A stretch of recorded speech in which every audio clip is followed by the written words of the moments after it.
6 on Your Side at 10 starts now. Thanks for joining 6 on Your Side. I'm Don Nelson. Our top story at 10. College students are faced with a lot of firsts as they navigate through a schedule of exams, work, social networking, and a life away from home for the first time. For many, that comes with feelings of isolation, anxiety, even depression. 6 on Your Side's Karen Lair joins us live in studio with more on-campus initiatives aimed at connecting students with their peers and faculty who can help. Well, Don, Boise State started their CARE program back in 2012, and it allows people on campus to file a concern about a student's well-being. But thanks to a $300,000 three-year grant, they are now implementing even more programs on campus to prevent suicide and improve mental health. Ensuring all students settle into their new lives on campus is a top priority for faculty and staff at Boise State.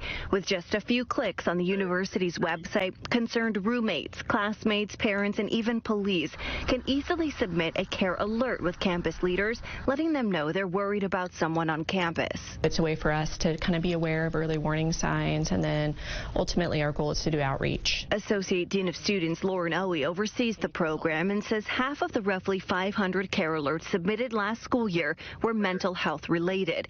Usually within a day or two, someone will contact the student, encouraging them to set up a meeting with a staff member to sit down and talk it out.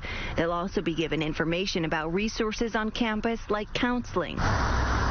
The university also received a three-year, $300,000 Garrett Lee Smith Campus Suicide Prevention Grant, allowing them to hire a case manager to keep track of mental health concerns on campus and implement 2 new pilot programs.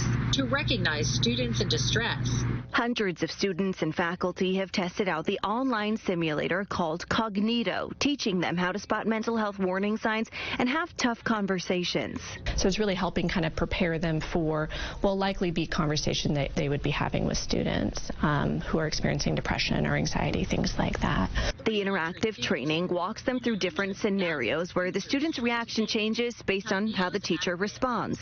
Sometimes you learn more from saying the wrong thing and learning how that student's going to respond to that statement, and just thinking through that a little bit, right? Like how do I rebound from that? Students can also learn how to compose a caring text message and reach out with concerns without being overbearing.